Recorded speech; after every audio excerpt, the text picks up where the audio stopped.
Esse é o quinto episódio do podcast Imersiva, um podcast de divulgação científica do Labemos. Nesse quinto episódio, a gente vai receber o Thalisson Mello, doutor em Sociologia pela Universidade Federal do Rio de Janeiro e também pelo programa de pós-graduação em Sociologia e Antropologia. Então, Thalisson, é um prazer. Você pode se apresentar um pouco pra gente? Cara, boa noite. Primeiro, eu queria agradecer o convite. Achei super legal poder falar de teoria social. Geralmente sou convidado para falar de arte e cultura, e aí falar de arte e cultura a partir da teoria que eu mobilizei na pesquisa é interessante, um desafio, mas também um exercício importante. Então, como a Bárbara falou, meu nome é Thalisson Melo de Souza, sou mineiro, tenho 30 anos, sou um homem branco, cis, gay, sempre estudei em escolas públicas, ou fui bolsista numa escola de ensino médio particular.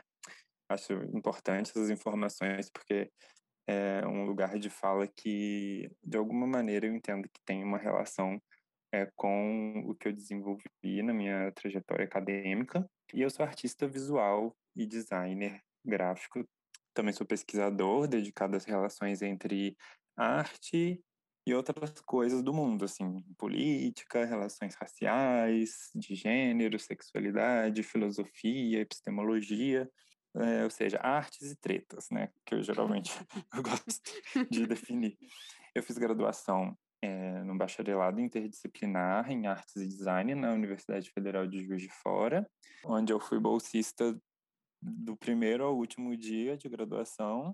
Tive uma bolsa de tela, né, na Universidade de Salamanca, onde eu fiz História da Arte Moderna e Contemporânea, e eu tive uma bolsa de iniciação científica em Sociologia da Arte, que eu acho que é importante para entender como que da graduação em artes eu fui parar no doutorado em Sociologia, né. Eu fiz um mestrado também na UFJF, no programa de Artes, Cultura e Linguagens, na linha de História da Arte, com uma professora socióloga, que é a Maria Lúcia Bueno. O doutorado no PPGSA e FIX UFRJ, em sociologia já, né, definindo aí essa relação que era menos institucional, embora já fosse bem sistemática desde da iniciação científica, mas só no doutorado que eu fui mesmo assim assumir que eu tinha vontade de ter esse pertencimento disciplinar mas que também nunca se realiza 100%, porque eu continuo membro do Laboratório de História da Arte da Federal de Juiz de Fora e do Núcleo de Pesquisa em Sociologia da Cultura da UFRJ, né? Então, essa coisa de você se tornar um estranho nos dois mundos, é isso. Essa pessoa. Aí eu fiz o sanduíche com a bolsa da CAPES na Yale, com o Jeffrey Alexander no Centro de Sociologia Cultural. Então, agora para começar, assim, mais formalmente, algumas perguntas sobre a sua pesquisa, eu queria te perguntar se você pode falar um pouco mais para a gente sobre o que se trata a sua tese. E eu também fiquei muito curiosa para entender, assim, um pouco mais de onde surgiu a sua inspiração para fazer essa pesquisa, se foi alguma pesquisadora, se foi uma experiência prévia em pesquisa, enfim, você pode contar um pouco mais sobre isso para gente? Uhum. Tentando falar sobre o que eu pesquiso como um resumo do meu resumo, eu propus uma análise da relação entre emergência da curadoria de exposições de arte, consolidação institucional do que a gente chama de arte contemporânea, enquanto um paradigma socioestético, e reconfiguração no status das categorias geopolíticas, né, de nacionalidade, região, para classificação e interpretação da produção artística. E aí, para isso, eu foquei em 5 anos de realizações das Bienais Internacionais de São Paulo, que é um evento de arte que acontece desde 1951, é mais ou menos uma instituição pioneira nesse sentido, e eu enfoquei um período que foi de 78 a 83. Essa foi, na verdade, a minha tese. A minha pesquisa era de 78 a 89, mas ficou muito longa a tese. E aí, conversando com a minha orientadora e tal, a decisão foi dividir, né, e fazer a tese só sobre a primeira parte da pesquisa. E aí, a segunda parte, eu tenho trabalhado em forma de artigos para Hum. publicação, um capítulo de um livro que vai sair. E eu ia comentar que a sua tese é muito grande, né, ela é enorme, ela tem quase 500 É, páginas, salvo engano, né, e tem muita riqueza, né, tem, tipo, muitas imagens, né, eu adoro que você usa ilustrações, né, até de outros autores, às vezes, para identificar o que você quer dizer com aquele conceito, eu acho que nesse sentido ficou enfim, eu gostei, achei super legal, assim, o ritmo da sua tese. eu, assim, acho que o mais importante, assim, de para informar esse processo de construção de um projeto, né, que foi a pesquisa, foi uma experiência. Eu até conto, até falo na apresentação da tese que foi uma experiência um pouco um fato meio bobo, cotidiano, mas que ele foi se desdobrando e ressoando assim até virar esse projeto, né? Que quando eu fiz esse intercâmbio de graduação na Espanha, na Europa, eu pude ir na Bienal de Veneza, que Uhum. era uma referência assim, né, para Uau. artistas, como uma exposição que reúne artistas importantes, tal. E aí eu pude ir. E quando eu entrei no pavilhão do Brasil, que é, né, a Bienal de Veneza acontece dentro de um jardim que tem pavilhões dos países, e esses países, através das diplomacias, enviam um artista, selecionam um artista e enviam. E quando eu entrei no pavilhão do Brasil, eu já sabia que o artista selecionado era o Arthur Barrio, que é um artista, né, de origem portuguesa, que nasceu em Porto e foi para o Brasil, mas desenvolveu a carreira artística dele principalmente no Brasil.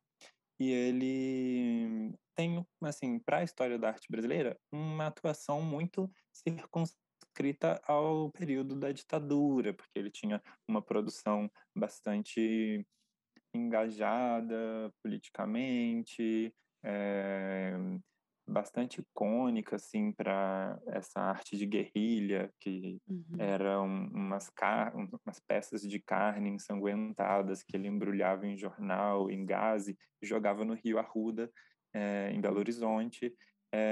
Isso foi em 1970 e a ideia era que gerasse uma série de suspeitas sobre o que era aquilo, e de fato gera, né? Tem alguns jornais, polícia, para entender se aquilo são corpos humanos, né? O que era. Uhum.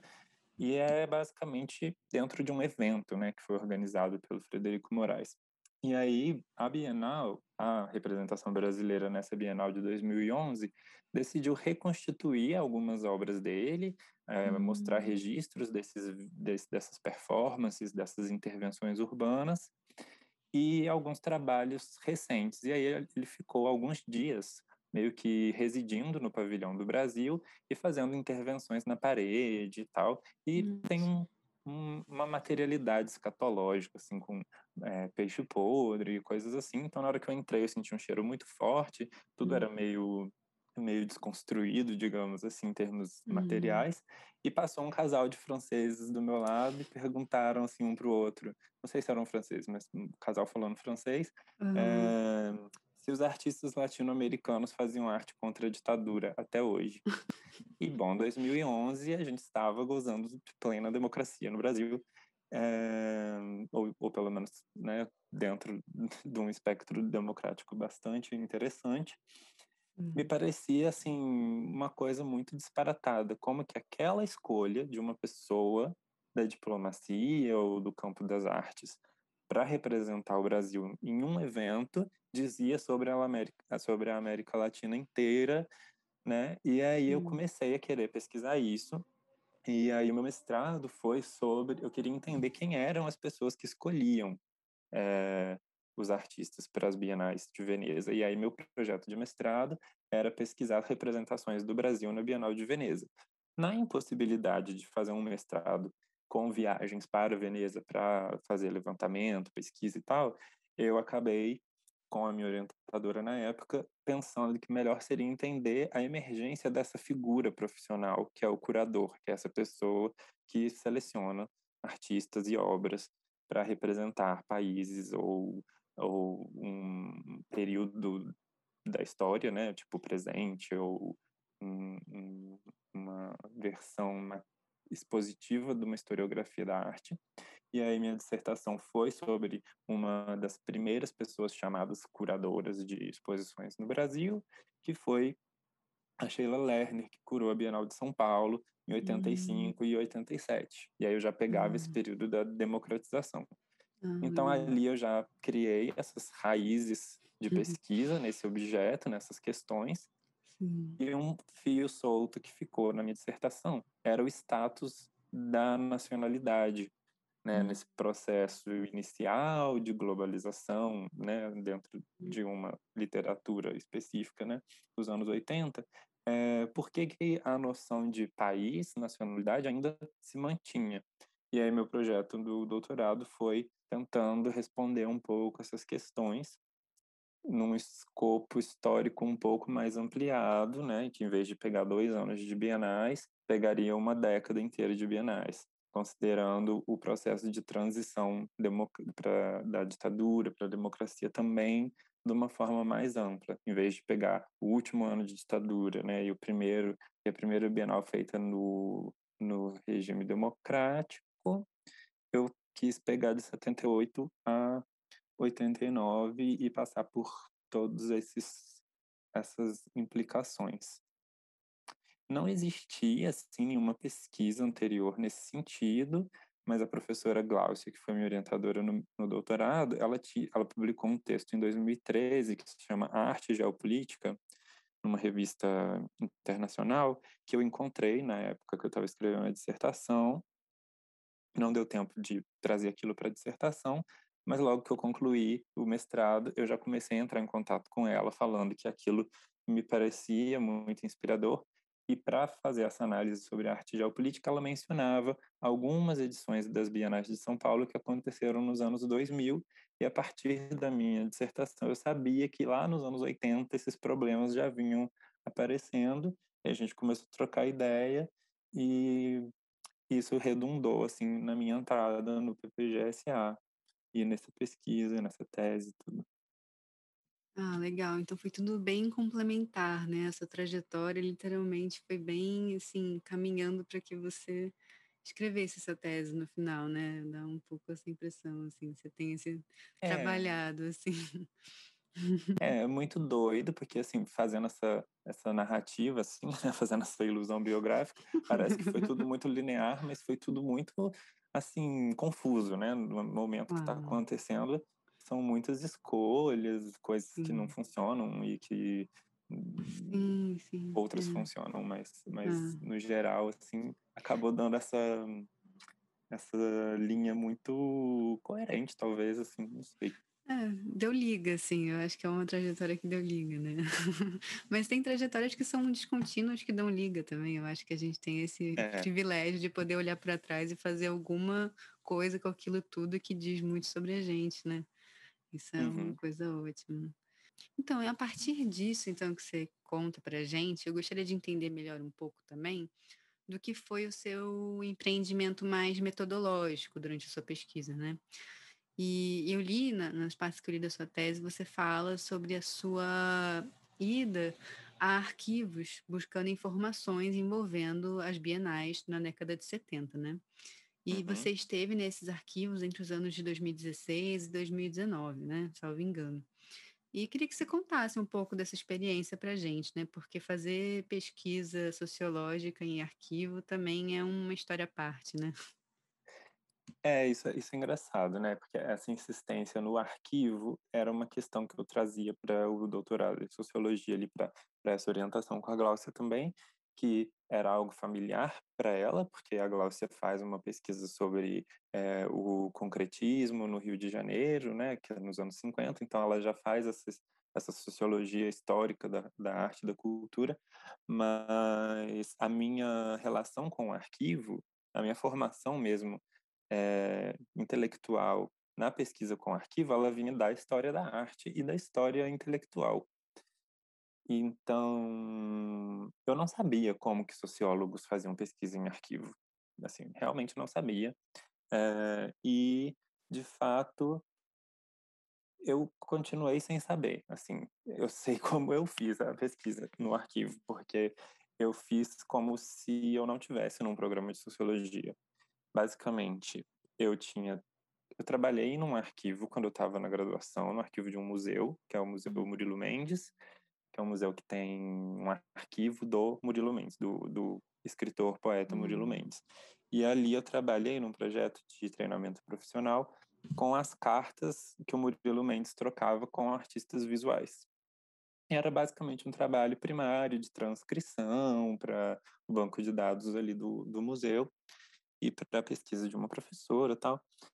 E essa era a relação que eu tinha. No mestrado, quando eu fui pesquisar a Bienal, aí eu já comecei a fazer uma imersão mesmo no Bienal, no arquivo da Fundação Bienal de São Uhum. Paulo, que se chama Wanda Svevo, o arquivo. É um arquivo atualmente bastante bem estruturado, assim, Uhum. para os parâmetros brasileiros de arquivo, porque ele recebeu um investimento importante, assim, do Instituto Itaú Cultural, que Ah. financiou toda uma catalogação com plataforma online, então você consegue consultar os documentos, assim, não consegue ver os documentos, mas você consegue consultar o que que tem no arquivo através Ah. desse site. Mas quando eu comecei essa pesquisa em 2013 para o mestrado, ainda não havia nada disso. Era um arquivo bastante confuso, assim, de pegar. Então, o que eu fiz na época? Eu fui para São Paulo, eu tinha bolsa de mestrado e consegui um auxílio de campo. Eu fui da primeira turma do meu mestrado, então a gente ganhou uma cota, assim, para tipo, dar um estímulo, que foi bem válida, porque eu consegui morar em São Paulo por 3 meses e ficar bastante tempo no arquivo, onde eu tive acesso às pastas do período que eu estudava, sem nenhuma Nossa. organização, e eu organizei as pastas a partir do que eu queria, que era entender Ah. como que a Bienal se relacionava com a diplomacia, com os artistas, como que ela ia Uhum. montando essas escolhas. E aí fiquei entre 2013 e 2015 fazendo essa pesquisa no arquivo ainda sem sistematização. Aí em Hum. 2016 o arquivo começou essa sistematização e essa Hum. sistematização acho que dura até hoje, mas o Ah. período que eu estudo foi sendo sistematizado à medida em que eu estava fazendo doutorado. Então, eu ia pesquisando as partes que eles acabavam de sistematizar. Ah, tá. Por um lado, isso foi muito bom, porque eu conseguia entrar no arquivo, chegava lá pessoalmente, presencialmente, né? Isso foi antes da pandemia, lógico. E aí eu chegava lá, com uma tabela de itens, né, dentro das categorias arquivísticas que eles usavam lá. E aí eu procurava essas que me interessavam. Então, eu chegava e pedia relações institucionais, montagem e disposição, para ver se eu pegava plantas e tal das exposições, e principalmente as negociações entre os empresários que financiam a Bienal e que são parte dos conselhos, né, executivos, administrativos, e os críticos de arte, artistas, curadores que fazem parte do conselho técnico, artístico, cultural, e essa pessoa que é o curador. E todos os diplomatas que estão ali envolvidos, né, nessa representação dos outros países. Então, assim, eu queria entender, mapear essas pessoas, era meio essa minha metodologia, assim, sabe? Ir fotografando os documentos Uhum. com uma câmera, com um HD legal, um HD, assim, como diz, um cartão de memória com uma memória boa, e aí ficava ali fotografando e anotando num caderno os documentos que eu já sabia que seriam importantes para o que eu queria desenvolver, e até anotando algumas ideias que eu já ia tendo no contato com os documentos, porque o lado negativo de trabalhar com um arquivo sistematizado Hum, é que, em comparação ao trabalho que eu tive entre 2013 e 2015, quando eu só chegava, pegava as pastas que eu queria, abria e ficava olhando, era que eu tinha contato com uma variedade de documentos muito maior. Então eu via clipping da época e via hum. contas, via alfândega, via mil Uau! coisas e eu conseguia entender a complexidade que era fazer uma Bienal acontecer. E Sim. eu conseguia ver coisas que, se eu tivesse filtros para escolher os documentos, eu não veria. Aí, num Hum, arquivo sistematizado, você vai pelos filtros, né? Você fala para o arquivista, para a pessoa que te atende sim. ali, os filtros que você quer, e ele já te entrega as pastas X, Y, Z, e você não vê Uhum. as pastas A, B, C, porque elas É, não estão dentro do seu filtro. sim, sim. Isso é uma implicação, sei lá, prática, Aham, com mas certeza. que fez a pesquisa ser mais produtiva no sentido, assim, né, de eu conseguir focar os documentos que tinham relação com o que eu queria, mas eu me lembro que nesse contato não sistematizado, eu encontrava coisas que informavam a pesquisa, mesmo que elas não fossem, em termos de categoria arquivística, exatamente relacionadas com Hum, aquilo. É, uhum, tinha uma leitura assim sobre arquivo que vem muito da teoria da arte, que é sobre o boom do arquivo e que ela dialoga muito com dimensões assim importantes da antropologia, por exemplo, o que eu vejo que é desenvolvido ali no Museu Nacional pela Adriana Viana, por exemplo, com os uhum. documentos, né, um Sim, pouco essa antropologia da burocracia, né, sim. essa parte. Então eu tinha alguma informação, assim, mas não eram leituras sistemáticas, assim, para eu formar Sim. uma metodologia. O meu método era esse, assim, ver todos os documentos possíveis, fotografar, anotar os nomes Uhum, das pessoas, as datas que eu percebia que elas eram cruciais para eu ir construindo essa rede de atores e ações, discursos, escolhas de uhum, inclusão e de exclusão uhum, para eu entender ou poder descrever esse processo, né? uhum, E eu fiz a pesquisa também no arquivo do Ministério de Relações Exteriores, lá em Brasília. uhum. Eu consegui ficar 5 dias, foi um pouco mais complexo nesse sentido, assim, de agendar. Aí eu consegui Aham. agendar, coincidiu com uma SBS em Brasília, então consegui ir para a SBS Ah, e fazer a pesquisa lá, perfeito. mas foi muito difícil, era um arquivo que não tinha uma relação com pesquisas assim sobre cultura, precisamente, Ah, então entendi. acabei fazendo uma certa antropologia, uma certa etnografia, na verdade, do arquivo, porque em Aham. termos de contato com documentos especificamente eh, relacionados com a minha pesquisa, eu não encontrei muitas coisas. Hum, O que foi acontecendo ali foi mais uma experiência antropológica para entender como o Itamaraty tem aham.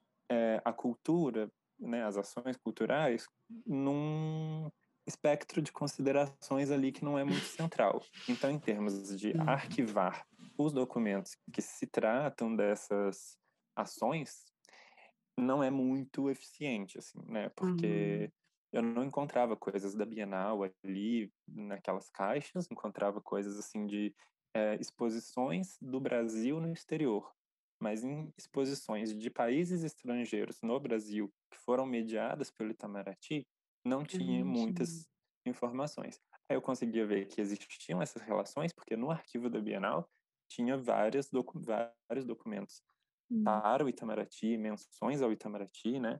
E o Itamaraty mediava, assim, ao ponto, por exemplo, de em 78, em 80, tem um convite para uma crítica de arte muito importante de Cuba, participar de um simpósio, e o Itamaraty não autoriza a entrada dela no Brasil, né? Por conta porque Uau! ainda é a ditadura, e ela é cubana, ela viria de Cuba, então tem essa Gente. ausência, e eu sei que essa ausência foi mediada pelo Itamaraty.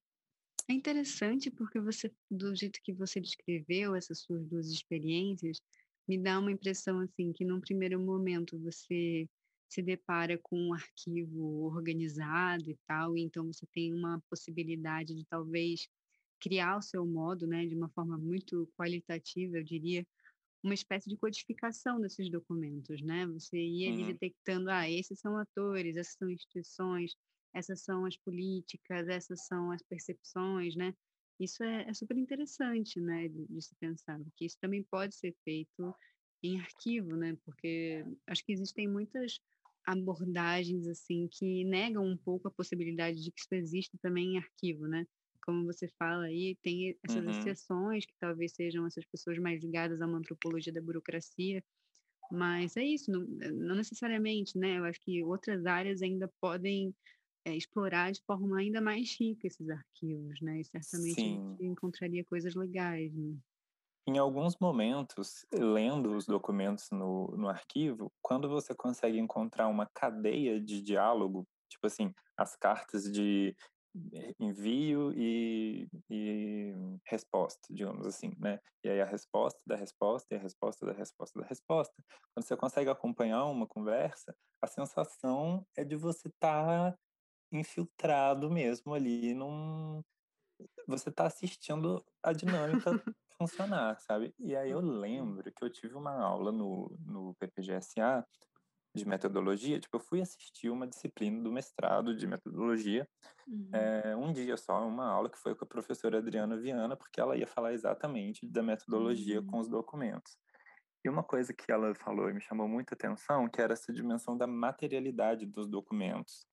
As imagens, geralmente, elas estão em papel fotográfico, que é mais duro, e aí você acaba encontrando elas mais rápido do que as imagens de jornal, porque elas estão no papel jornal.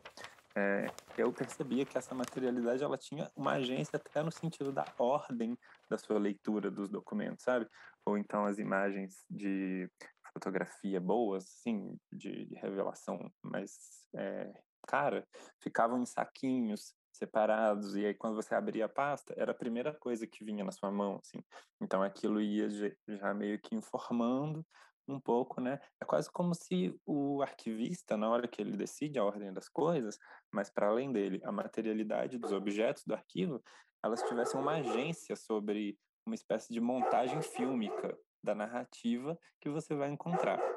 Então, acho que a Adriana, outras pessoas que ela indica de referências para esses estudos, me ajudaram a entender um pouco um pouco assim, complexificar ou tá sempre problematizando o arquivo como um dispositivo também de controle, de construção, de narrativas e de recortes e de exclusão. Ou seja, o que eu queria pesquisar sobre as exposições, que era exclusão, inclusão, curadoria, e escolhas e construção de narrativa, também se encontrava nesse que era o meu canal de contato com o meu objeto de pesquisa. Então, o arquivo também, de certa forma, é como uma exposição, né, nesse sentido, assim, ele tem uma mediação.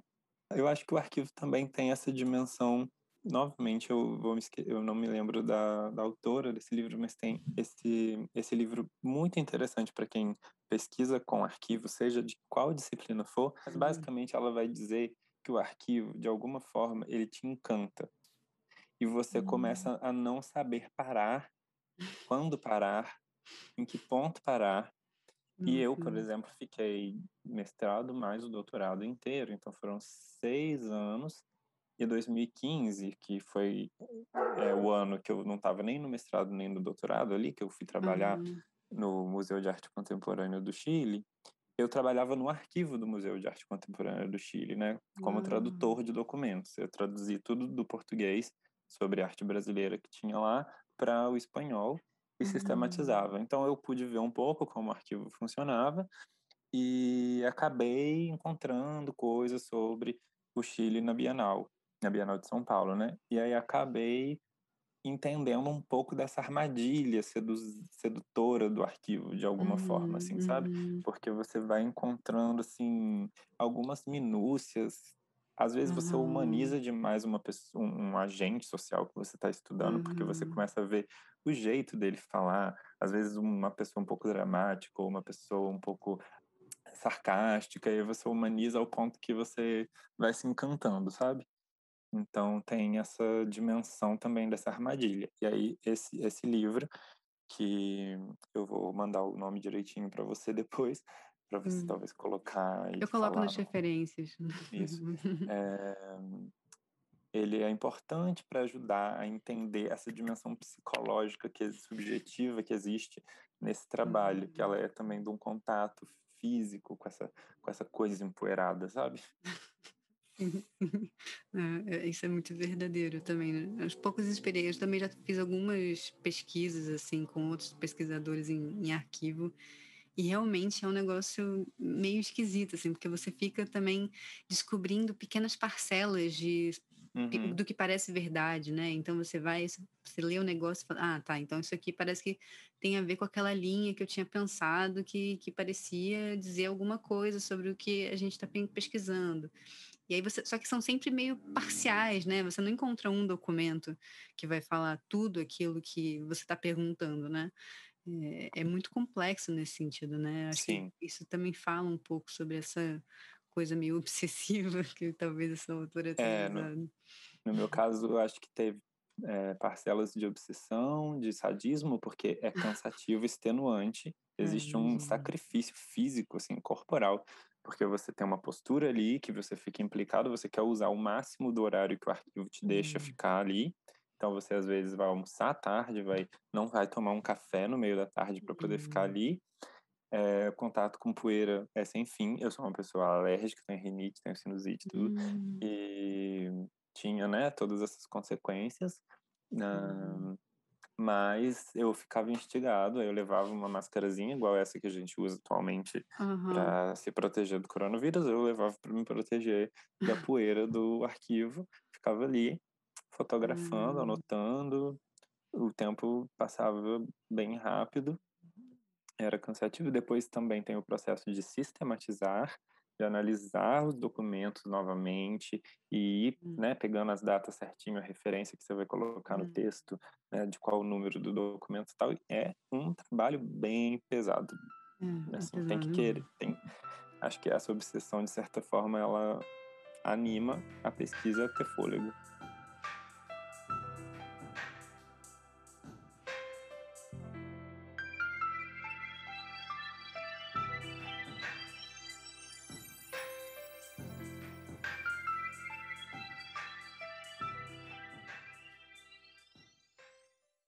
Dando continuidade agora entrando um pouco mais talvez em como você trabalha teoricamente, né, sociologicamente, toda essa sua pesquisa e todo esse seu esforço, né, metodológico, um ponto muito interessante que eu vi no seu trabalho são as definições que você faz em relação às categorias geopolítica e uma determinada noção de lugar.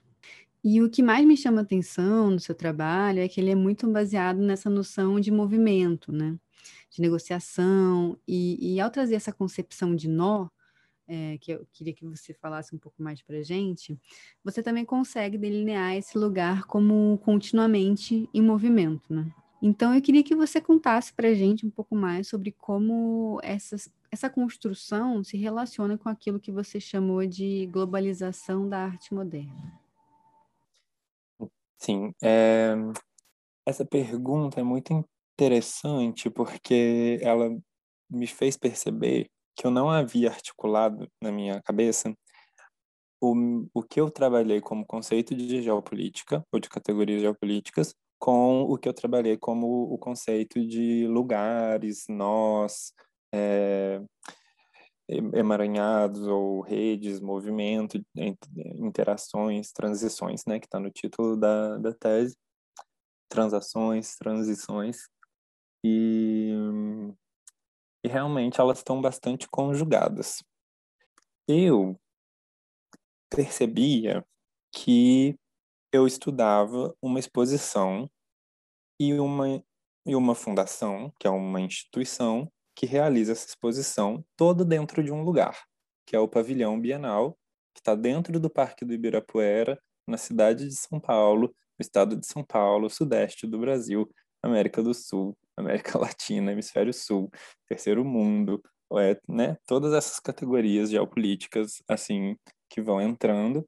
ou essas categorias de localização, e tinha ali conjugado esse espaço, que é o prédio da exposição e da fundação, onde também é abrigado o arquivo. E eu queria pensar como diferenciar o espaço onde ele acontecia do lugar que ia construindo a instituição, cada exposição, né, de 2 em 2 anos, e construía trajetórias de pessoas e também as obras de arte, os artistas, as trajetórias das pessoas, a vida pulsante dessa cidade, desse estado, país, continente, planeta, ia construindo esse lugar e também esse espaço. E aí eu queria muito entender e fui lendo de forma assim bastante pouco sistemática, digamos assim. Eu fui lendo assim ao longo do doutorado coisas que pareciam, né, pelo título, pelo alguém me indicava, eu via em algum texto a referência. E quando eu encontrei na verdade foi traduzido em 2015, se eu não me engano, o livro do Tim Ingold, com uma reunião de textos onde se encontra esse artigo dele de 2011, que é o Against Space, Place, Movement and Knowledge. Quando eu encontrei esse texto, essa tradução, eu li em português a tradução Contra o Espaço, Lugar, Movimento, Conhecimento. Então, traduziram space para espaço, ok? E place para lugar. E eu fiquei muito com essa ideia de, então, beleza, aqui existe uma diferença, lugar e espaço, vou ver o que esse cara está propondo, né? Então, ele era contra o conceito de espaço, e eu queria entender como conviver a noção de espaço e a noção de lugar no mesmo espaço, digamos assim, né? E aí, me ajudou muito, pensando no radical de place, que vai dar em plaça, no espanhol, sei lá, e em praça, no português, que é tipo esse espaço, mas que se constrói a partir de uma função de sociabilidade, que é o encontro. E todo o movimento das pessoas ali atravessando, negociando, cruzando, feira, parque, né, tudo isso.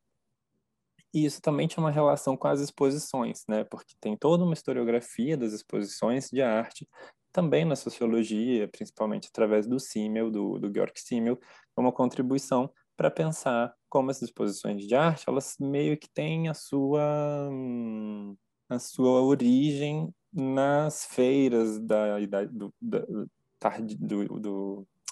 final da Idade Média ali, e que vão se desdobrando em outras coisas. E então eu comecei a pensar esse conceito de lugar que vem desse antropólogo Tim Ingold, que é o lugar como um nó, né, de fios, que são as pessoas que se movem, que se interrelacionam com objetos, com coisas, com ideias, com discursos, gestos, e isso me parecia muito importante. Eu articulei esse conceito de lugar do Ingold com contribuições de 3 sociólogas que eu também fui encontrando dessa maneira, assim, tentando ler, buscar coisas que me ajudassem a ir refinando, e eu fui fazendo a leitura de revisão teórica, bibliográfica, ao mesmo tempo que eu ia fazendo essa pesquisa no arquivo. Então, de certa forma, essa relação empírica com o arquivo ia me informando as abordagens possíveis e eu Uhum. buscava teorias que me ajudassem a iluminar isso. E aí eu encontro, então, na Raymond Moulin, que é uma socióloga francesa, muito dedicada ao mercado de arte e globalização, tem livros, publicações importantes ali entre os anos 90 e 2000, e ela define as bienais como essa instância que estabelece um calendário de eventos do mundo cosmopolita, da arte internacional, né? E também as bienais como grandes momentos da sociabilidade artística, lugares privilegiados de troca de informação. Então, ela também, de alguma maneira, traz o lieu, o lugar, assim, para a coisa. E isso me ajudou bastante, assim, a ir conectando. a socióloga Saskia Sassen, que trabalha bastante com globalização e migração, ela tem um livro, né, para uma sociologia da globalização, onde ela traz essa definição de cidades globais para falar de contextos subnacionais, né, que são os municípios, ou essas grandes cidades, tipo São Paulo, assim, né, conurbadas e tal. Então, esses contextos subnacionais que conectam a escala nacional às dinâmicas globais, e aí ela ia identificando os circuitos específicos que conectam São Paulo, né?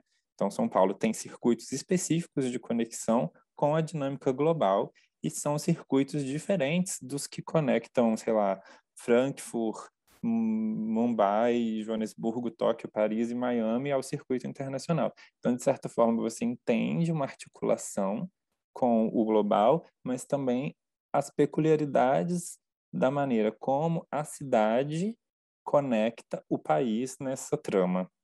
E isso me ajudou bastante a entender como que eu ia abordar São Paulo como uma cidade que recebia projeções de uma ideia de arte nacional de várias outras nações e que também produzia um recorte, né, dessa produção global ou de uma parte do mundo nessa sua instituição local e internacional. E a terceira socióloga que tem uma produção mais recente é a Mônica Sassatelli, ela é italiana, e ela tem uma pesquisa em sociologia muito voltada para os eventos culturais. É o conceito central para ela, e um desses eventos que ela enfatiza bastante é a Bienal de Veneza. E ela faz uma sociologia da historiografia também dessa Bienal, e ela propõe que as bienais são locais-chave e instituições sintomas da produção simbólica de mundos, né, onde são gerados os discursos sobre a arte e onde esses discursos sobre a arte são traduzidos em práticas, né, de disposição das obras, de contextos de apreensão da arte, que colocam em contato a produção de sentido das artes com o seu público, né? E assim projeta um mundo através da arte e a arte através do mundo, né? Das visões de mundo. Então, essa trinca assim, de sociólogas, mas o Tim Ingold me ajudaram a formular, né? Então, esse conceito de lugar foi realmente muito importante, assim, né? Como um nó que depende de fios de tantos outros lugares, que vem de tantos outros lugares através dos fluxos de pessoas, obras de artes, obras de arte, textos, que estão ali em forma de documento nos arquivos ou em forma de matéria nos jornais da época, que eu pesquisava também através de arquivos online, né? Tem a Hemeroteca Digital da Biblioteca Nacional e a Folha de São Paulo, o Estado de São Paulo, o jornal O Globo, tem os seus arquivos, seus acervos, né? Que dá para consultar online. E aí eu também fui tentando articular esse conceito de lugar com uma perspectiva de tempo. Primeiro, porque eu venho da história da arte e essa pesquisa ela não deixou de ter, né, de ser também orientada para dialogar, contribuir com a história da arte, e também porque tendo esse recorte temporal de 5 anos, né, de 78 a 83, que se expande com recuos e avanços que eram exatamente puxados por esses fios dos nós, né? Então, os nós, eles também tinham temporalidades, porque os agentes que vão compor esses nós, eles estão vindo de algum lugar e eles dali vão para outro lugar. Então, eu precisava recuar no tempo e avançar no tempo às vezes para entender como esse nó se configurava. Então, um pouco isso, né, para entender os eventos, instituições, as pessoas, os objetos, assim, no tempo.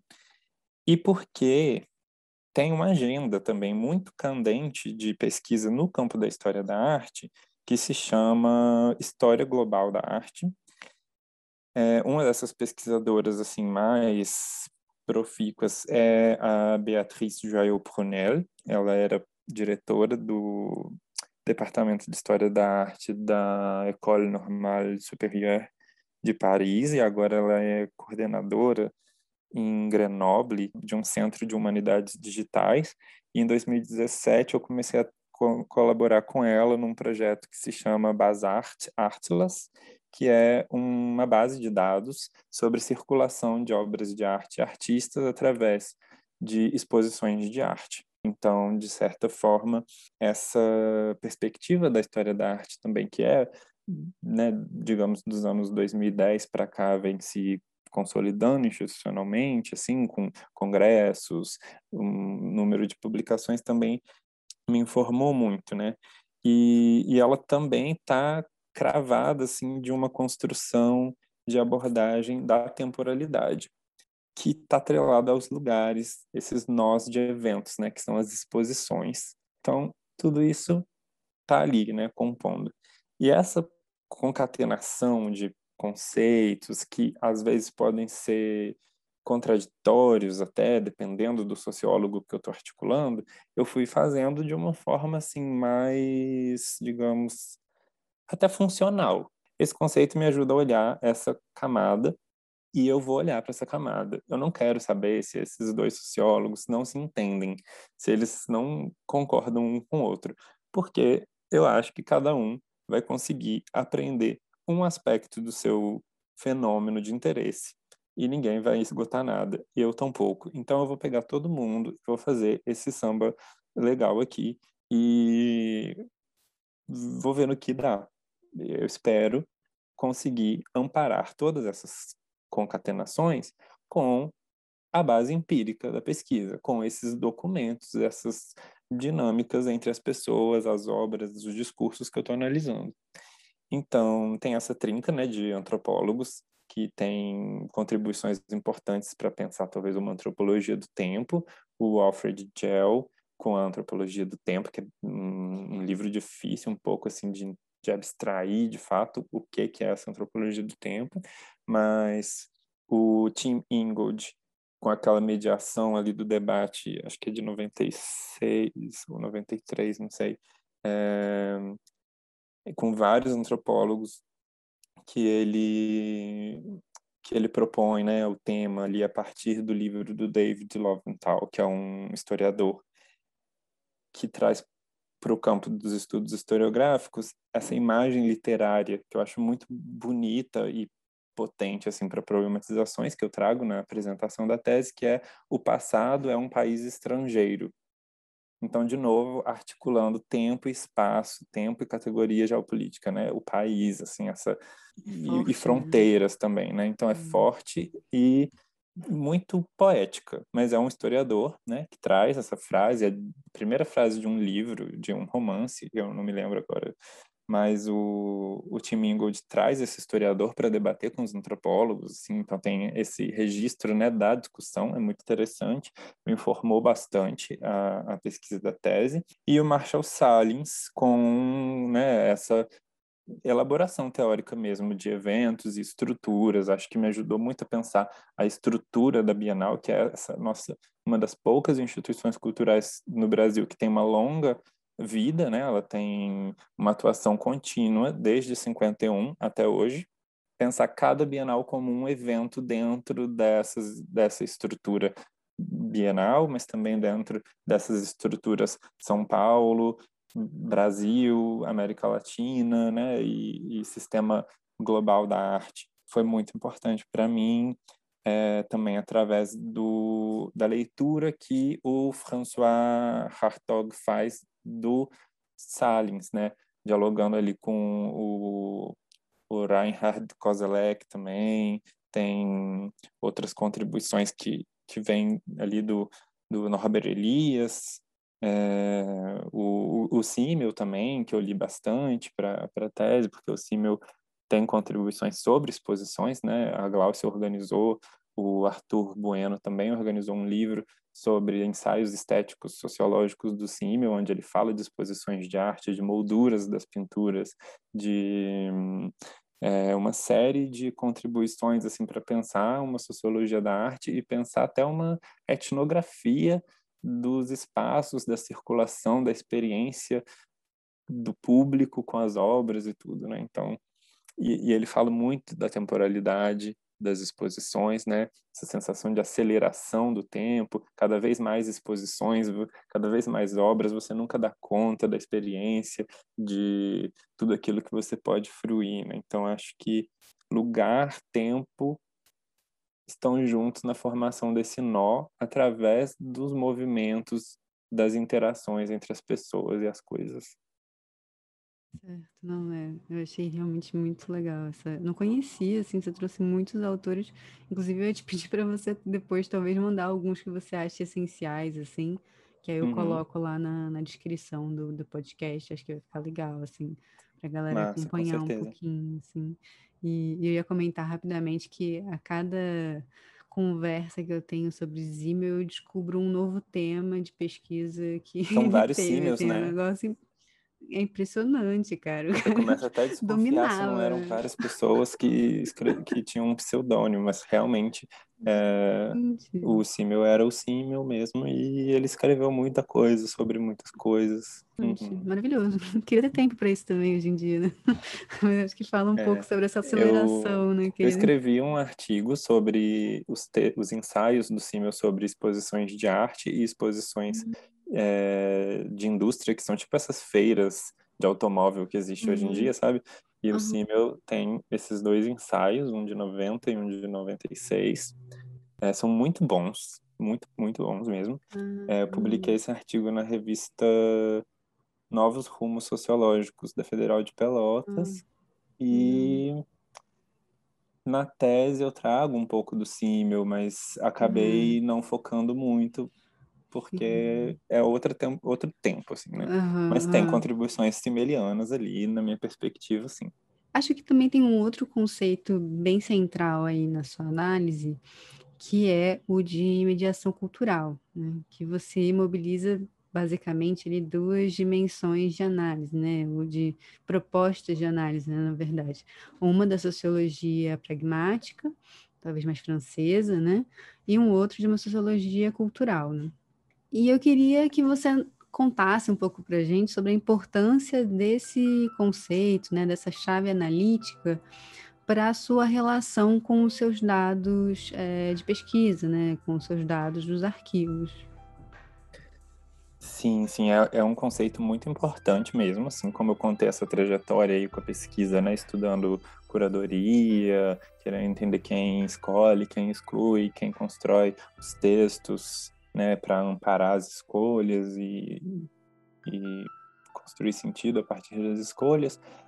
Desde então do mestrado eu venho ali dialogando, pelo menos, com contribuições que trazem esse conceito para debate, para avançar mesmo essas reflexões.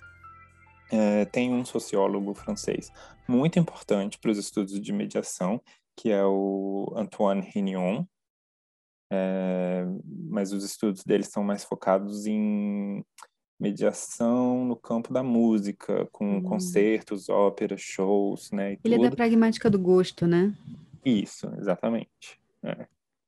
E ele é uma pessoa, um autor que eu li muito durante o mestrado, mas eu não dialoguei com o Enion especificamente durante o doutorado, meio que eu esqueci, não esqueci dele porque ele estava trabalhando com a Paula Guerra também, que é uma socióloga portuguesa com quem acabei tendo bastante contato durante o doutorado, através do Todas as Artes, que é uma rede de pesquisa luso-brasileira em arte e cultura, que a Gláucia também faz parte, e eu acabei indo lá para Portugal para apresentar trabalho, e foi muito importante. Vi que a Paula estava assim, o tempo inteiro trabalhando com o Enion, mas eu mesmo acabei não lendo mais o Enion. Li numa disciplina do PPGSA com a Milene Mizrahi, de estética e consumo. Ali o texto dele, recepção da ópera, música clássica, e fiz lá a minha disciplina e esqueci do Enion de novo.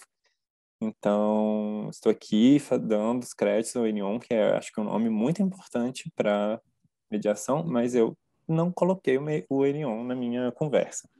Como o meu objeto, né, em princípio, uma série de exposições internacionais de arte, eu já tinha na minha cabeça algumas referências teóricas, como toda a conceituação crítica assim, do Habermas, por exemplo, sobre esfera pública, remete aos salões, né, franceses, os salões que vão se proliferando depois para outros territórios.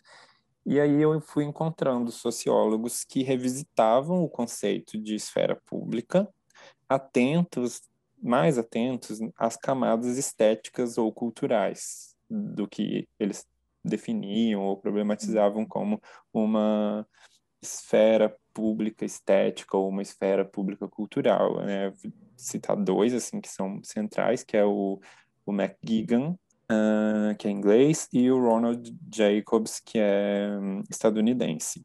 O Jacobs, inclusive, está dentro da sociologia cultural também.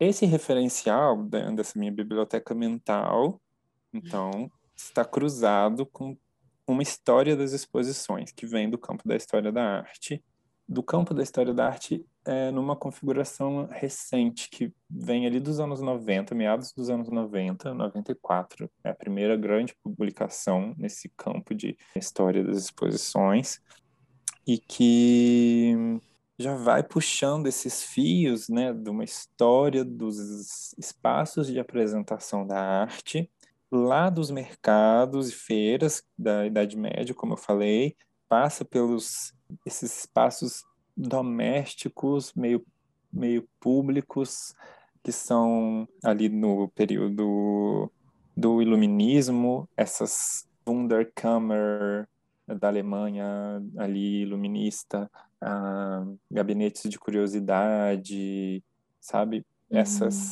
Essas espacialidades de disposição que apresentavam, catalogavam e interpretavam coleções de objetos carregados de conhecimentos e valores que eram então mediados por esses contextos de apresentação. E esses homens, geralmente brancos, europeus, muito ricos, e depois os museus públicos. Então, tem essas abordagens sociológicas também sobre o papel dos museus nos processos de construção de estados, nações, comunidades imaginadas. Tem as propostas museológicas contemporâneas que começam a questionar essas relações de poder que estão envolvidas nessa ideia de salvaguarda, né, dos objetos que detêm Uhum. um conhecimento, esse poder de mostrar ou de esconder coisas, né? Uhum. Então, eu já tinha essa leitura antes de entrar no doutorado. Essa leitura vem muito da história da arte, assim, que eu Uhum. tive na minha formação, que é uma história da arte mais interdisciplinar, porque Uhum. no programa ali de Juiz de Fora tem professoras da antropologia, da psicologia, da sociologia, da comunicação, do cinema, da moda, Ah. da música. Então, você tem uma abordagem da arte que é sempre assim, a questão da autonomia não é mais uma questão. A arte, ela está no mundo, e no mundo todas as coisas estão, sei lá, interseccionadas, assim, por suas camadas de política, epistemologia, erótica, né? Tudo é tudo, mais ou menos assim. Aí até nesse ponto, o diálogo com a sociologia, ele retorna na medida em que eu fui encontrando trabalhos específicos que se voltavam mais ou menos diretamente ao universo artístico, assim, né? Não mais as grandes exposições, os gabinetes de curiosidade, né, de museus de ciências naturais, museus históricos, mas assim, do universo artístico, as exposições de galerias e museus. Uma referência importante, então, é o Antoine Hénion, mais focado na música. Mas tem uma socióloga que atua muito próxima do Hénion, né, geograficamente ali em Paris, que é a Nathalie Eynick, mas também dentro dessas posições aí do campo da sociologia, da Nathalie também da sociologia pragmática, e que eu trago para a tese amplamente. Assim, a Nathalie Eynick, ela é uma grande contribuição. Eu leio a Nathalie desde a minha iniciação científica, porque ela tem um livro traduzido para o português que se chama Sociologia da Arte. Então, ali você tendo essa introdução, você vai ler essa contribuição da Nathalie, que tem contribuições em outras áreas também, mas no campo da Sociologia da Arte ela é um nome incontornável, muito por esse livro, que é uma espécie de manual de teoria e metodologia, e depois por outros trabalhos. Ela tem um livro sobre o Harald Sisman, que é um curador muito importante para a história das exposições também. Ela tem alguns artigos sobre curadores específicos. Ela tem o livro, né, A Glória de Van Gogh, onde a mediação é muito importante para entender como se constrói a glória desse artista. E então eu trago a Nathalie para a tese tanto porque a sociologia pragmática dela tem os mundos da arte em alta consideração, quanto porque ela imbrica a questão da mediação, falando aí de um adensamento demográfico e profissional das posições de mediação, quando ela começa a identificar novas posições profissionais que surgem por uma demanda de mais processos de mediação que, de certa forma, vêm com a consolidação do que ela vai chamar de paradigma da arte contemporânea. Então, a arte contemporânea, como um paradigma socioestético, né, nessa proposta da Nathalie, ela se coloca não só como um conceito cronológico, né, contemporâneo, porque é do presente, mas é contemporâneo como uma categoria socioestética. Ela é estética, ela diz de propriedades estéticas do que está sendo feito e chamado de arte contemporânea, mas também por uma série de ações sociais, discursos, construções mesmo que vão possibilitar essa diferença. E como um novo paradigma, ela exige uma série de traduções, ela demanda traduções para se legitimar, para que as pessoas tenham uma relação com ela e para que esse paradigma se consolide de certa forma, né? Então, a Nathalie é muito importante por trazer a mediação, e a mediação é muito importante porque ela está imbricada nesse processo. Então, os anos que eu estudo da Bienal são os anos em que a Bienal passa a ter uma abordagem mais voltada para esse paradigma, para construir dentro da sua performatividade institucional sua função como uma instituição de arte contemporânea no Brasil, de relevância internacional.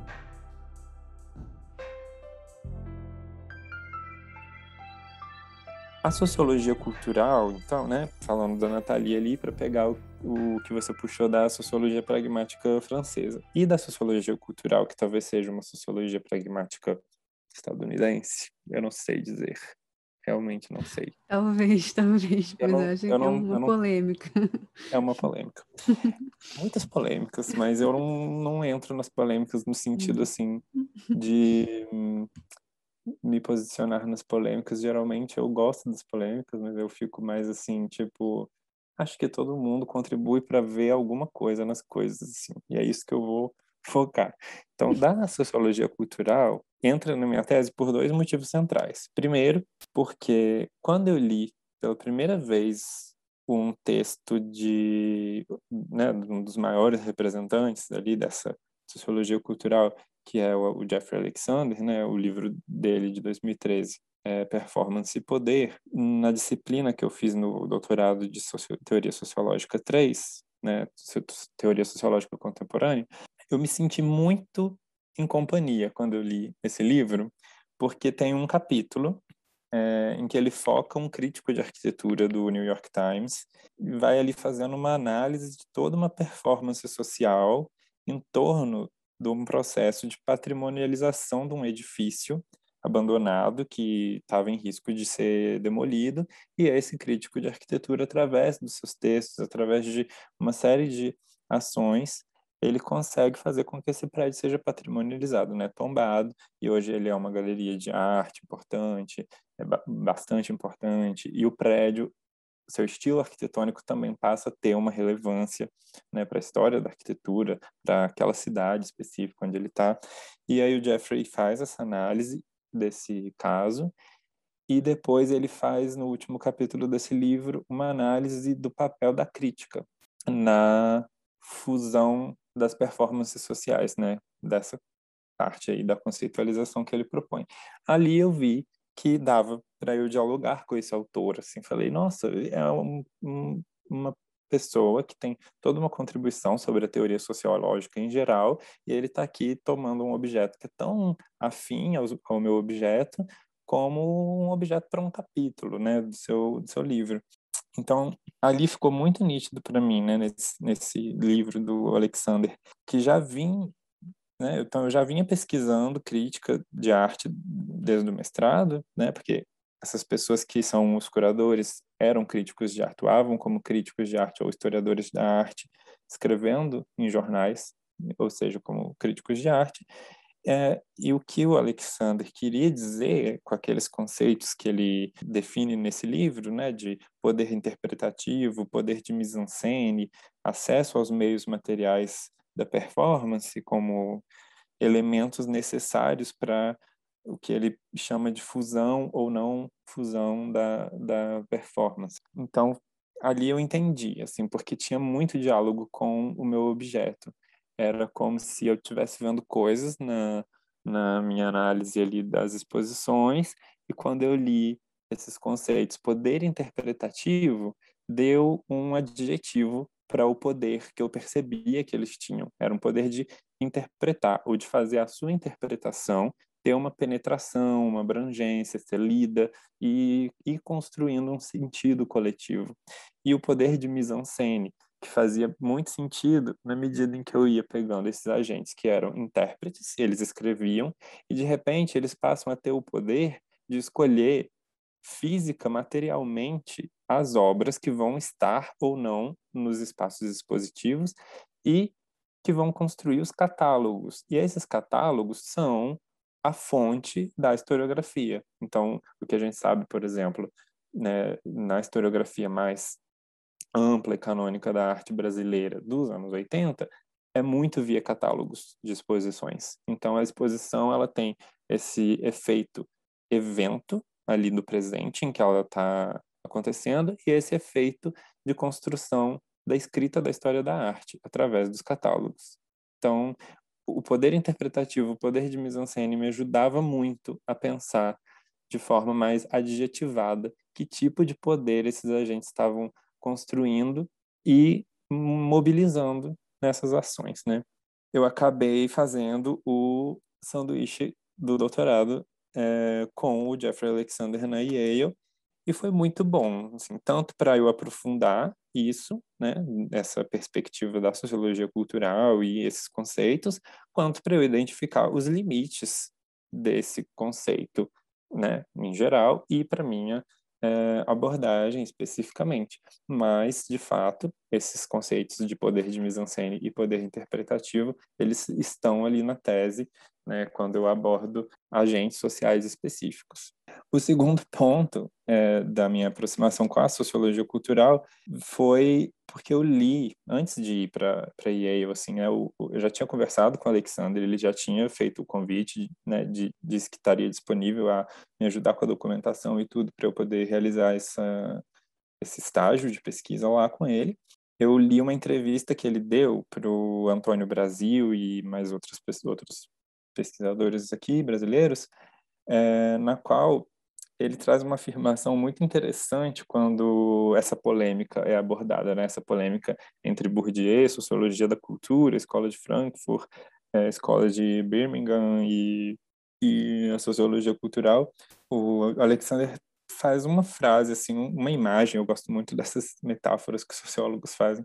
Ele fala: a cultura é como a matéria escura do universo, fazendo referência à teoria física que diz dessa matéria invisível que corresponde a 99% de tudo que tem no mundo, né? E isso foi fundamental para eu entender o que o Alexander, né, estava distinguindo ali da sociologia cultural com relação à sociologia da cultura, porque para ele a cultura não seria uma, sei lá, esfera da sociedade com objetos, né, ações específicos para se analisar, mas a cultura é essa mediação de todas as coisas. Assim. Então, eu entendi essa diferença. E, na minha visão, pelo menos, essas diferenças não são excludentes, assim, porque eu posso tomar como uma espécie, sei lá, de conceito nativo, talvez, essa ideia de ação cultural como uma ação ali do campo da cultura, sei lá, do Ministério da Cultura, das políticas culturais, assim, sabe? Que definem um corpus, um corpo de objetos que faz parte, de ações que faz parte do que é a cultura. Mas também posso pensar a cultura como, né, essa instância, né, mais antropológica, e aí o Alexander traz muito diálogo com a antropologia também, e eu gostei disso, porque eu estava ali nesse programa de Sociologia e Antropologia fazendo as matérias da antropologia, fazendo matéria no Museu Nacional e fazendo matéria no IESP. Então eu queria fazer essa bagunça toda, história da arte, sou artista, não tenho que respeitar nenhuma dessas fronteiras disciplinares aí das ciências sociais. Eu quero entender aqui meu objeto, meu problema aqui, e eu vou lá. E aí eu falo, né, então, de mediação dentro da minha tese, me referindo a essa mediação cultural dos agentes culturais. E eu entendo que tem uma contradição, talvez, aí, de termos, né? Eu tomo, então, a sociologia cultural, mas eu também estou no núcleo de sociologia da cultura, da UFRJ. Eu falo que entendo que a cultura é a mediação de tudo, mas eu também falo de uma mediação que eu entendo que é cultural, porque ela diz respeito a o campo profissional que a gente chama de campo da cultura, que então isso está ali importante para mim, né? Então eu sei desses limites, né? Todos aí, né? As contradições terminológicas e conceituais que podem advir dessa concatenação de teorias, mas foi assim que a tese foi se construindo, que a compreensão do meu fenômeno de análise que eu estava analisando foi se construindo e de alguma maneira eu achei que estava sendo válido, assim. Eu não sei se a Natalia e Nick um dia lê minha tese, se o Alexander um dia lê minha tese, eles vão super achar, nossa, entendeu o que eu estou falando. Mas para entender o que estava acontecendo ali, do meu objeto de pesquisa, esses conceitos me ajudaram muito. Ah, mas eu acho que é isso.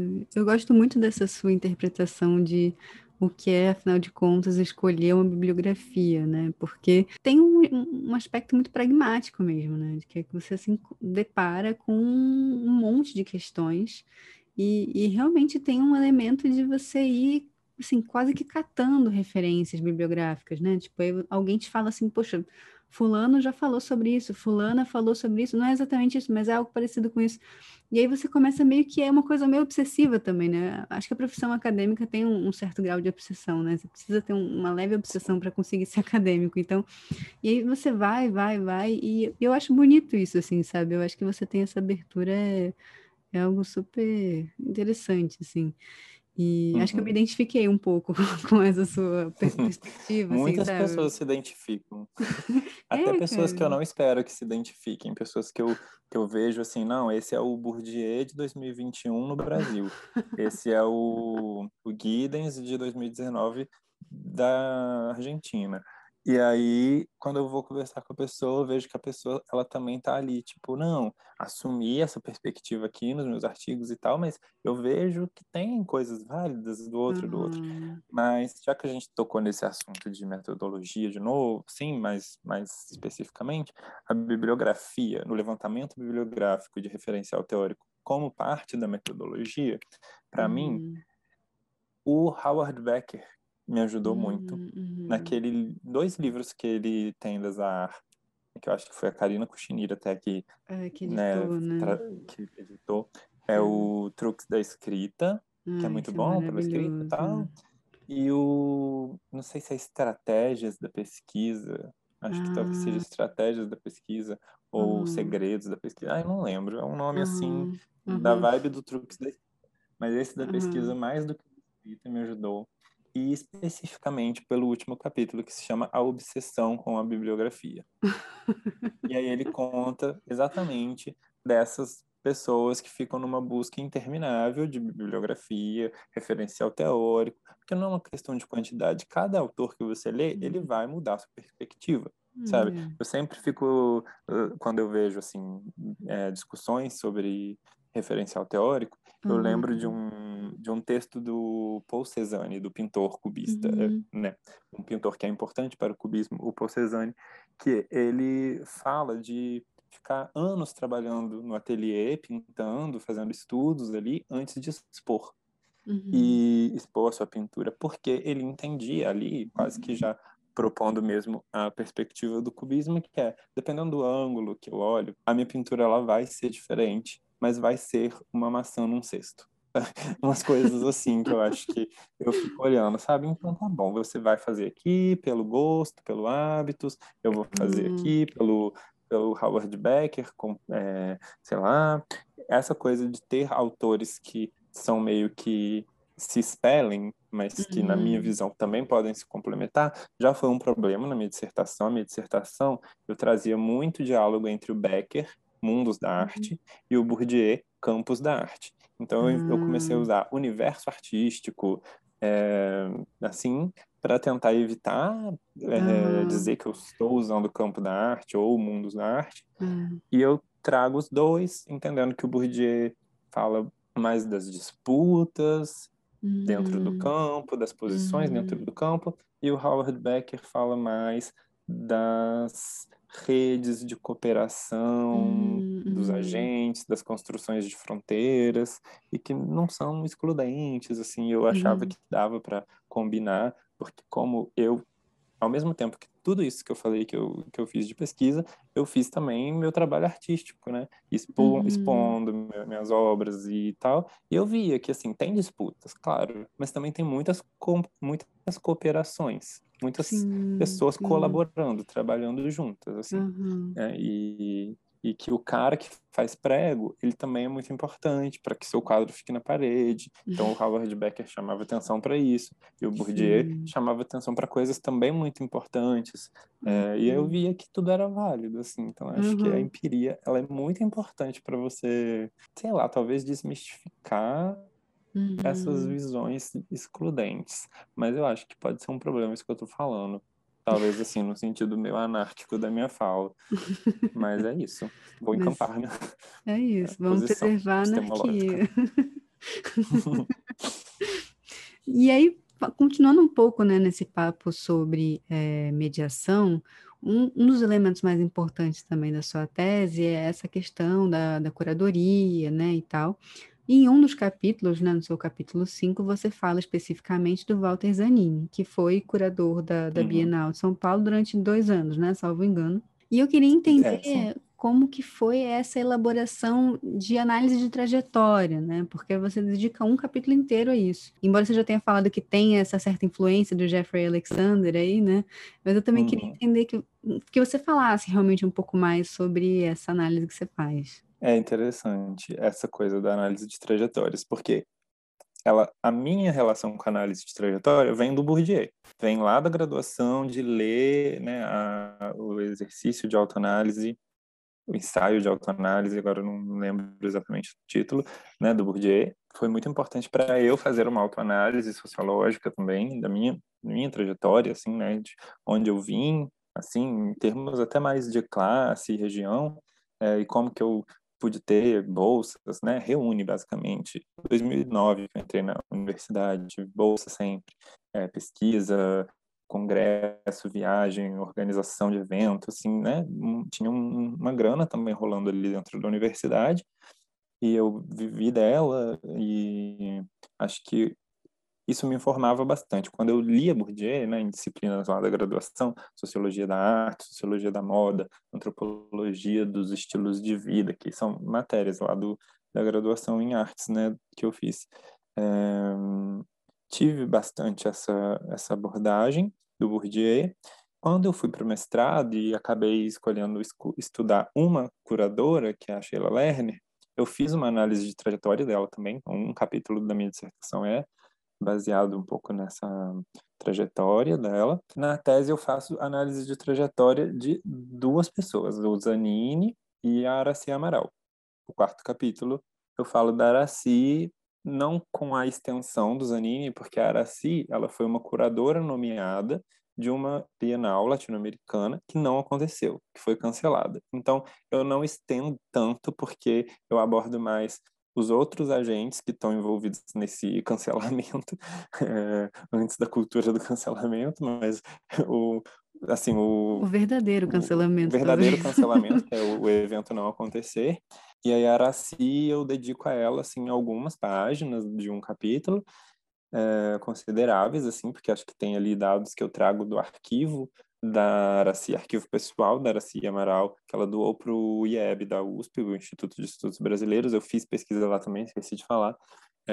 Logo que ela doou o arquivo pessoal dela, via Itaú Cultural, né, que sistematizou, documentou tudo, eu pude ter um acesso privilegiado, assim, de primeira mão. Logo que chegou, eu pude ir para o IEB e acompanhar a sistematização, como que o arquivo criou as categorias, tal. E aí eu pude encontrar muitos elementos dessa rede de críticos, curadores, empresários, colecionadores que estavam envolvidos tanto em criar a Bienal Latino-Americana dentro da Bienal Internacional, quanto acabar com ela. E quando a Aracy Amaral foi nomeada, a Bienal acabou decidindo aí, eu conto tudo na tese, leiam, o processo está todo ali.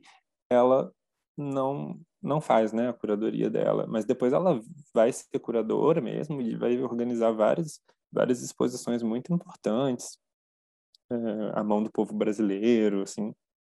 A Aracy Amaral tem sido lida até por pessoal do pensamento social brasileiro, né? Como que ela constrói essa ideia de projeto construtivo brasileiro.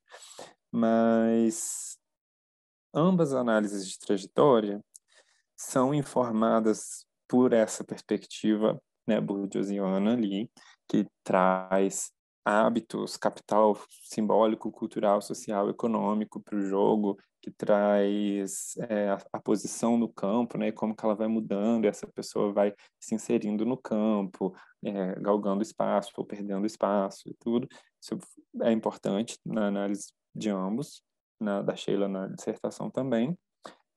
E outra que vem da dissertação, né, é a do Howard Becker, como eu falei, de pensar essas ações em colaboração. Então, é muito importante para o caso do Zanini e da Aracy, como que eles foram fazedores de associações entre artistas, entre críticos, né? O Walter Zanini foi diretor do Museu de Arte Contemporânea da USP por 15 anos, de 63 a 78, e nesse tempo todo ele cria a Associação é, de Museus de Arte do Brasil, a Associação Nacional de Pesquisa em Arte. Ele era professor da ECA USP, então ele ajuda a fundar o CBHA, que é o Comitê Brasileiro de História da Arte, e ali ele vai meio que configurando um campo acadêmico de estudo em arte e também a curadoria, a museologia de arte contemporânea, arte moderna e contemporânea,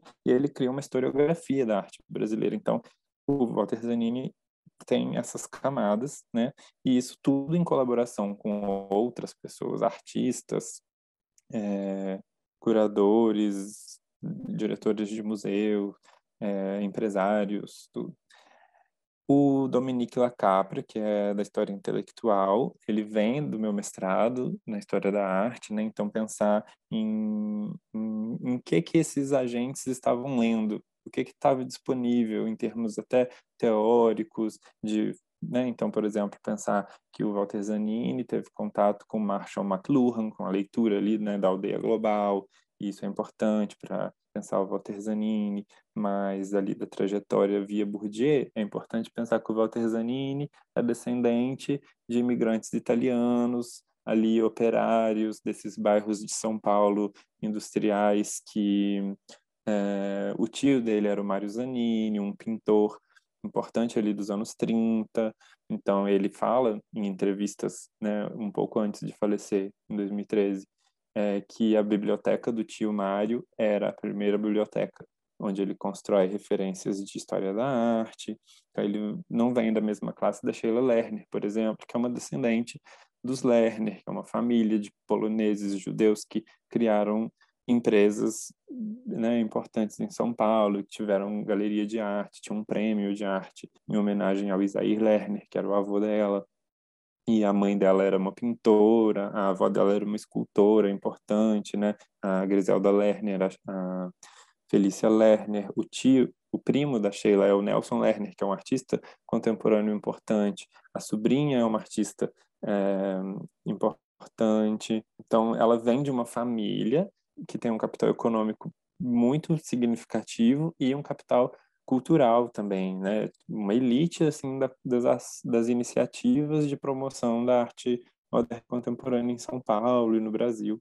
Então, isso, o Bruno Latour com teoria Torrede me ajuda muito a pensar essas associações, esses diálogos, embora eu não traga o Latour na tese, eu acho que eu não trago assim exatamente.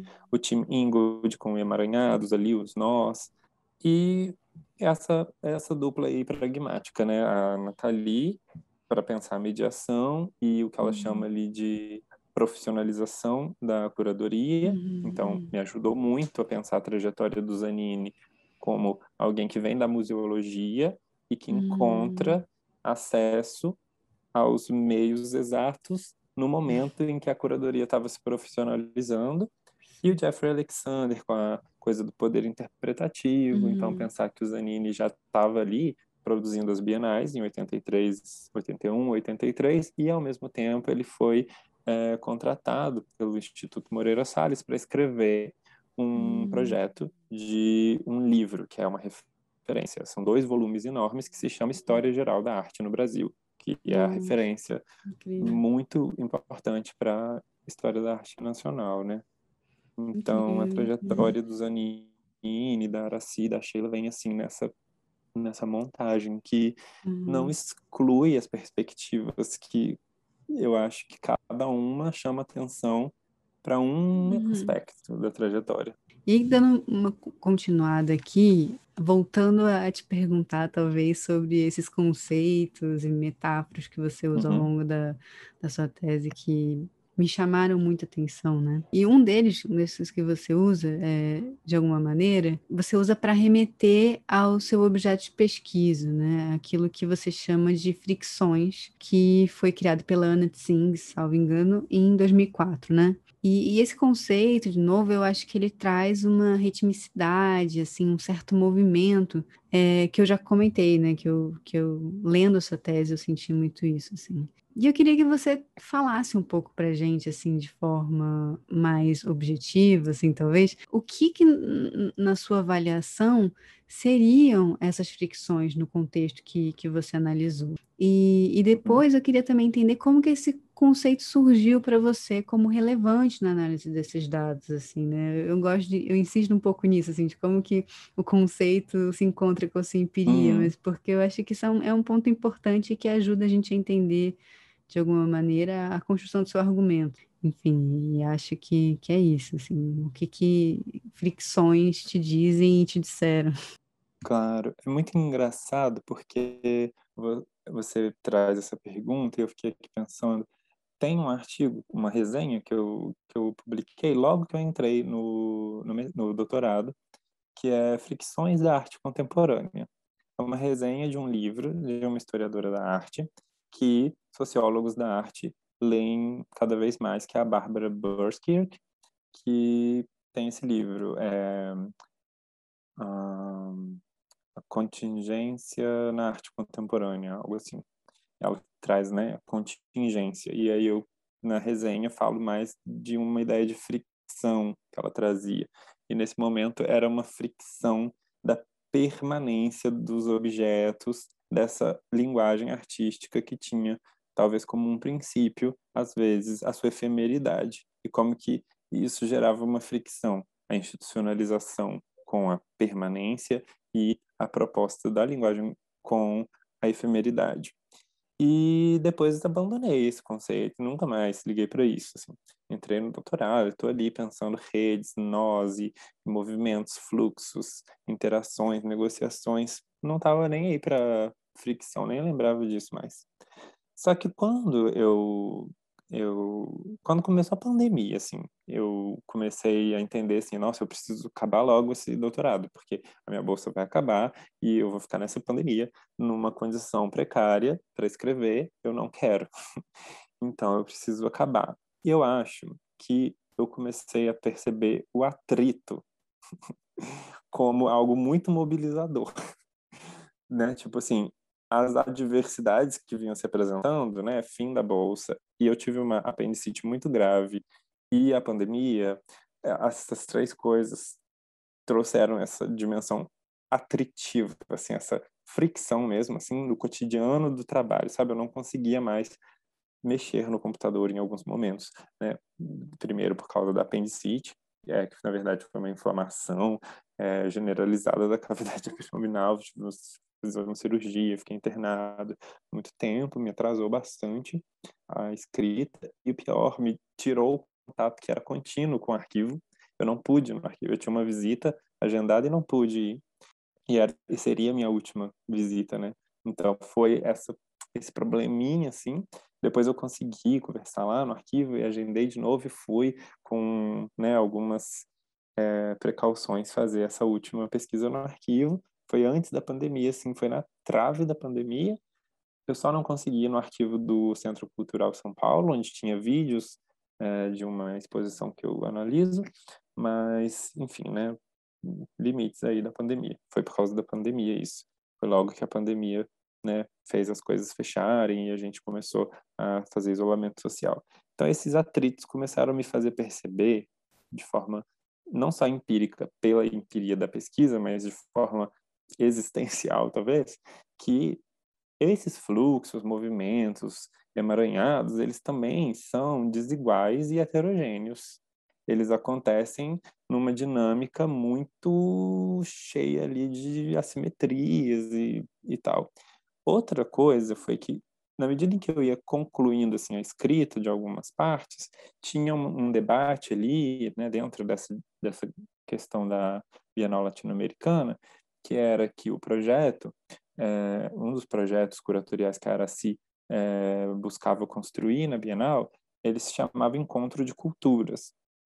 E na leitura que eu fui fazendo, ele era uma espécie de atualização da noção de antropofagia, e o que eu vinha encontrando era uma espécie de crítica dessas noções de encontro que, de alguma maneira, ou negligenciavam ou, basicamente, exaltavam tanto o lado positivo, harmônico e produtivo, assim, do encontro, da mistura, né, da mestiçagem, da antropofagia, que, né, são essas coisas ali que estão nesse debate do campo da arte, mas também da antropologia, da sociologia, do pensamento social, de que o encontro ele tem conflito, né? Tem pessoas que morrem, tem pessoas que são excluídas, marginalizadas, e tal. Eu ficava assim, gente, isso entra na minha tese só nessa dimensão das escolhas, né, dos curadores, dos diplomatas, dos críticos e tal. Mas isso é algo bem mais complexo, e como trazer isso? Jamais pensaria na palavra fricção sozinho, mas aí nessas leituras, né, sobre globalização, eu encontrei essa perspectiva antropológica porque eu tinha mais contato com uma sociologia, né? Tanto o que a Maria Lúcia, que foi minha orientadora no mestrado, que é socióloga, também propõe como globalização da arte moderna, tem a tese dela, um livro que ela publicou muito importantes para isso, mas também o Renato Ortiz na Unicamp, com a mundialização, então tinha essas leituras, e eu comecei a buscar, né? Tinha a Saskin, que eu citei aqui na entrevista, e eu queria encontrar alguém da antropologia, porque eu imaginei que essa pegada pudesse trazer ali algo. E aí encontrei a Anna Tsing. Eu não me lembro por quê, como foi, através de quê, mas eu encontrei, eu li o trabalho dela, né, o livro que vem da tese, quando ela, então, né, essa imagem da fricção, eu só trouxe no final ali, né, no meio da conclusão da tese.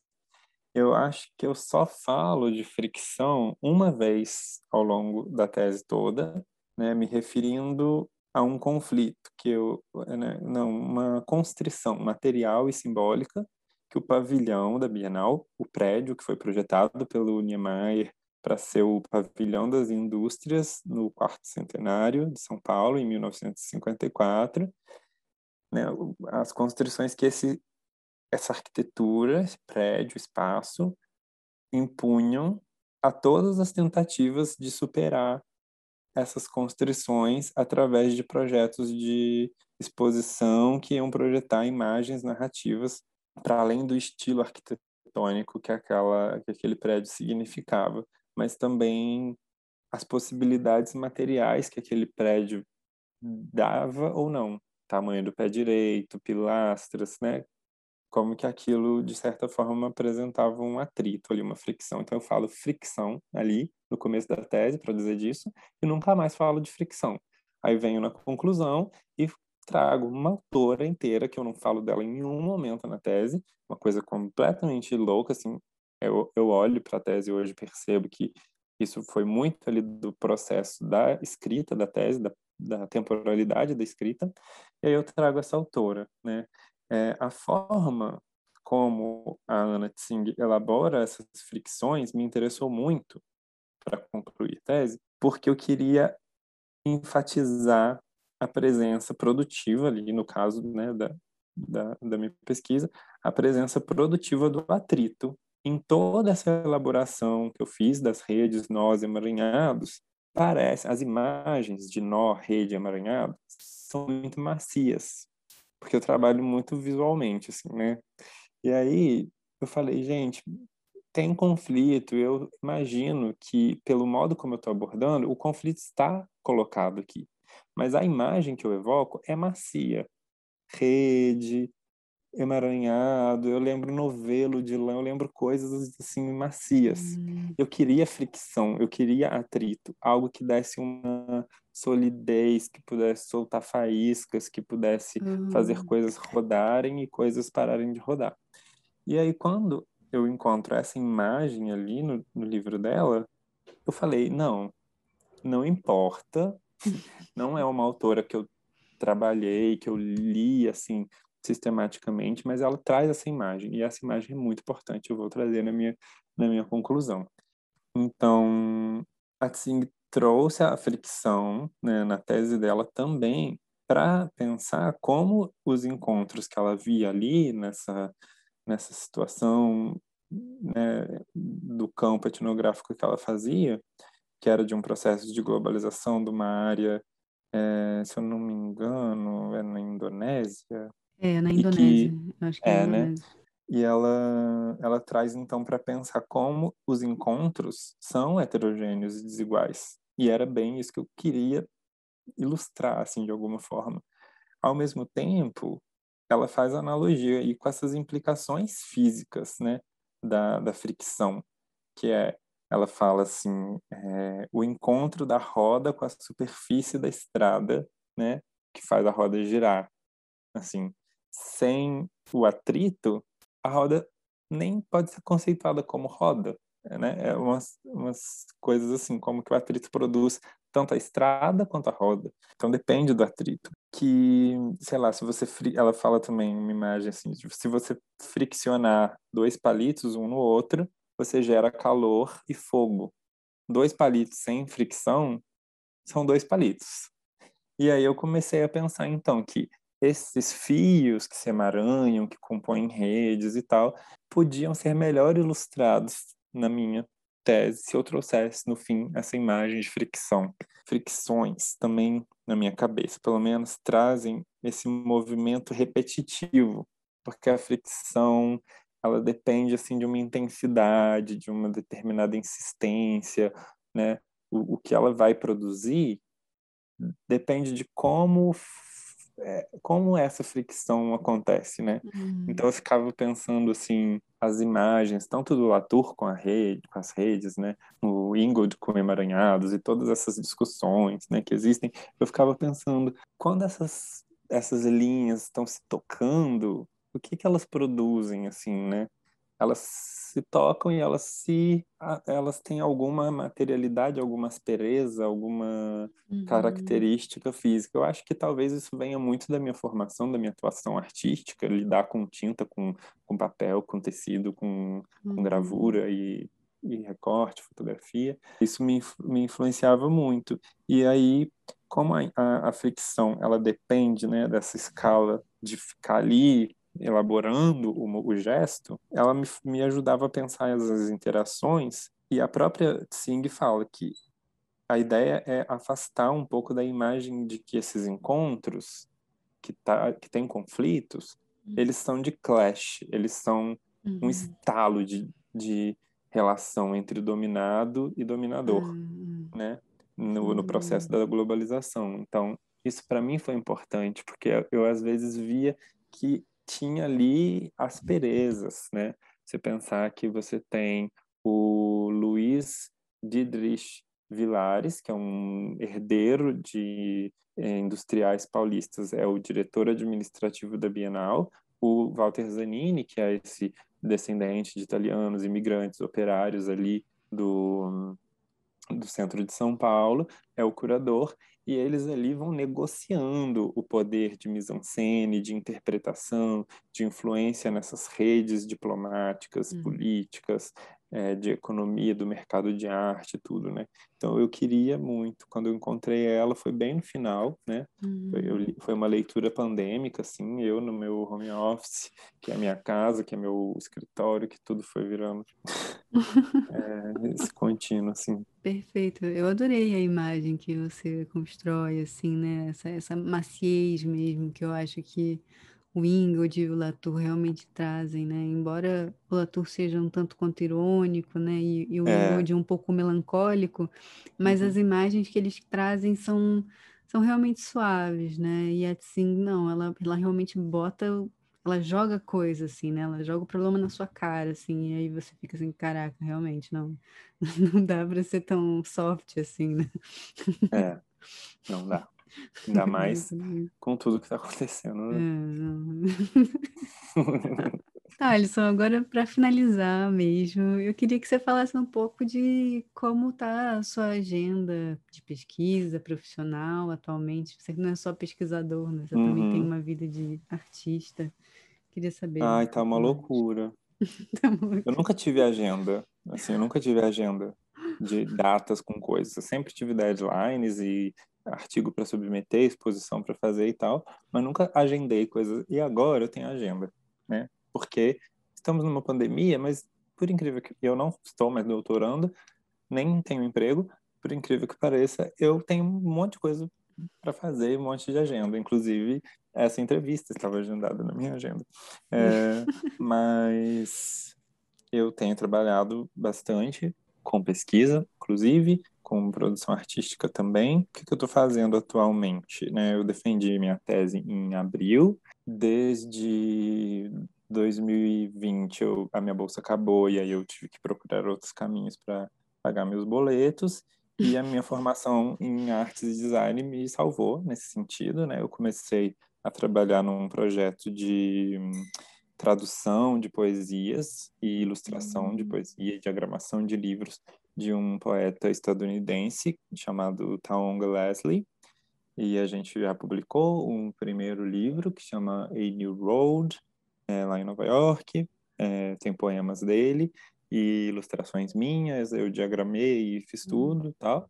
que legal. E outro projeto de livro, também um projeto artístico que eu venho desenvolvendo desde antes de entrar no doutorado, desde 2015, que se chama Mesmo Só o Outro, com uma artista visual brasileira também, Carolina Cerqueira. A gente começou esse projeto, que era uma agenda também de pesquisa sobre relações raciais no Brasil e patrimônio cultural, Hum, e a gente conseguiu um financiamento do Itaú Cultural e a gente foi para... A gente ficou um tempo de campo, assim, em Salvador, Cachoeira, São Félix, na Bahia, uhum, em Colônia do Paiol, que é um quilombo em Minas Gerais, uma comunidade quilombola em Minas Gerais. Fomos para Joanesburgo, na África do Sul, onde ela estava fazendo mestrado, que e legal. Luanda, na Angola. E a gente conseguiu Hum, fazer um levantamento de materiais visuais muito interessante e documentos também, né, do período do período colonial ali e do imperial, principalmente o que está ali em torno da abolição, um pouco antes uhum. da abolição da Lei Áurea e um pouco depois. E a gente produziu esse livro de artista, publicado em 2018. Desde 2018, esse projeto se tornou um, projetos de experimentação com esses documentos, a gente chama de redocumentos, porque a gente faz intervenções nos documentos desse período para Ah, evidenciar as diferenças de status de humanidade ou não humanidade entre pessoas negras, libertas e pessoas brancas, imigrantes importadas, né, nesse processo ali de pós-abolição. E a gente uhum, construiu esse projeto com exposições ali em 2019, a gente participou de exposições do Fórum Latino-Americano de Fotografia, e aí veio a uhum, pandemia, essas exposições não acontecem mais, só que a gente uhum, começou um programa de lives que se chama Uma Conversa uhum, sobre Coisas que São Muitas. Eu posso passar o Instagram e aí vocês vão ver que tá ah, tudo lá, o projeto, e aí de 15 em 15 dias a gente convida duas pessoas das ciências sociais, humanas, artes, para discutir sobre algum tema aí que envolve relações raciais, patrimônio, cultura brasileira, nossa, é, incrível, incrível. branquitude, por aí vai.